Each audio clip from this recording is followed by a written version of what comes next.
Hi. My opponent's claim is online collegiate courses pose many great inherent challenges for students. His first claim is that motivation to work online can be difficult. I felt like his evidence lacked authority and it was more hypothetical. He claimed that graduates find online courses more difficult because of the level of discipline needed to go online and do online courses. I feel like the motivation to work online is the same thing as working offline. It's a matter of whether you want to own up to your responsibilities and actually do the work. My counterclaim is that with online classes, you don't have to attend classes. You're more flexible with your hours and time management. You're allowed to work at your own pace, and you can view your lectures within any given moment. My opponent's second claim is that lack of social interaction with other students reduces success and retention. I felt like he lacked authority and stats to prove that the lack of social interaction with other students actually reduces success and retention. I also felt like one of its evidence is irrelevant. He stated that blogs and online chats are not sufficient to replace face-to-face interaction, as electronic communication translates a lack of interest and emotion to inform all parties involved. I felt like the fact that if you're asking questions, no social interaction is really involved. Like, you don't need face-to-face or emotions, because all you need is an answer. Yeah. My counterclaim is that not everyone prefers social interaction. According to Harrington and Lafredo, they revealed that a statistically significant majority of introverts preferred online classes, whereas extroverts preferred face-to-face classes. Online education enables student-focused teaching approaches, such as discussion boards that increase student interaction and the variety of opinions expressed, while also reducing course domination by most local students. This allows students who prefer not to talk to people and face-to-face interactions to work independently, and it reduces the stress of not being able to be called on. And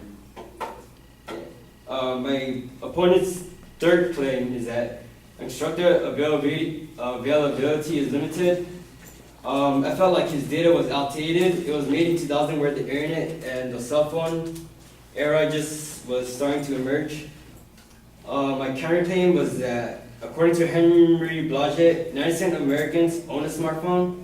This means that an instructor can receive your questions within any moment, and whether the students wants to ask a question depends on them. My opponent's fourth claim is that technological limitation pose a great hindrance for students wanting to take online courses.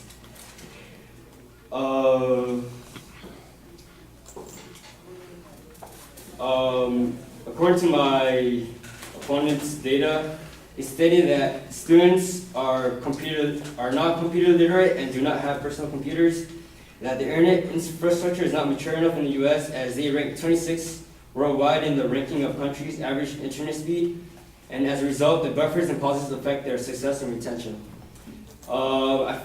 His data was outdated, as the new data from 2013 states that the US has increased their internet by 28% year by year, and that their overall placement is 8th worldwide. And that, and regarding to students not having a computer, about 62% of Americans own a PC, and the fact that colleges supply you with computers within the libraries and computer labs allows also access within online programs.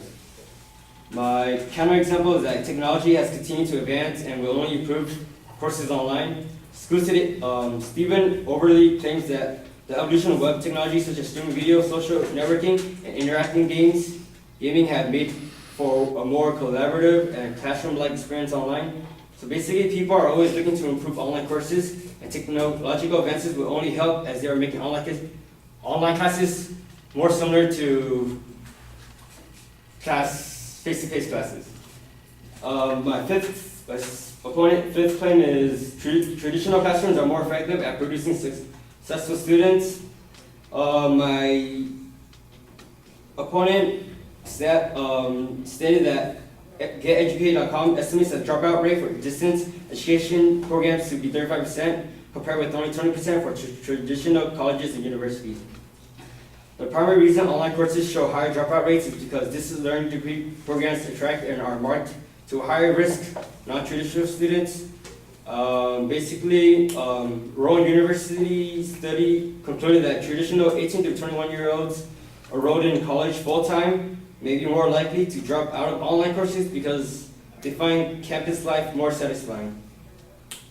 My counterclaim is that online classes are just as effective, if not better, than traditional classes. The U.S. Department of Education states that earlier studies of distant learning concluded that these technologies were not significantly different from regular classroom learning in terms of effectiveness. Students in online conditions perform modestly better on average than those learning the same material through traditional face-to-face instruction. Instruction combining online and face-to-face elements had a larger advantage relative to purely face-to-face instruction than the purely online instruction. I'll conclude my speech.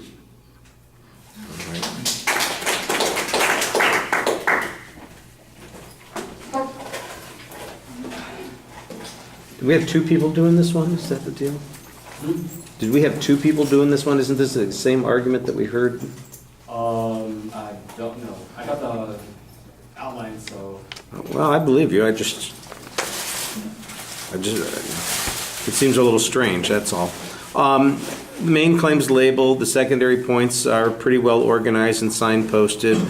You do an okay job, I think, challenging some points. I think at the beginning is a little bit problematic. The first part of the speech, you basically talk about the insufficiency of the advocate's evidence, and I don't really know why the evidence is insufficient, whether they failed to provide any examples, whether there was an absence of any statistic, if there was no authority that was being cited. I don't know, except that you felt that it was inadequate in some way, and I didn't think that that was a strong response. You got better in the second half of the speech when you provided some data on your own. For instance, in that whole last section, you've got an alternate causality that you're arguing that talks about what the dropout rate on online classes is high because they traditionally appeal to non-traditional students or high-risk students, and so if you were comparing them in more appropriate ways, you'd get a better outcome, and in your last piece of evidence responds to those particular points. And that seems directly applicable to the argument that the advocate was presenting. The first two arguments, it just seemed like you were giving vague presses on most of those issues. The benefits on the third point of the technology, I don't think that too many people dispute all those things, although if you think I'm responding to your email questions instantaneously, guess again. That just is way too much time and energy just because I got a smartphone. My phone's not smart enough to turn itself on and answer. So it's not that smart. The tech issues, I thought that was another place where you had very good responses. So, like I said, I thought that your responses got stronger in the second half of the speech. The first half, they were mostly presses. All right. It just seems to me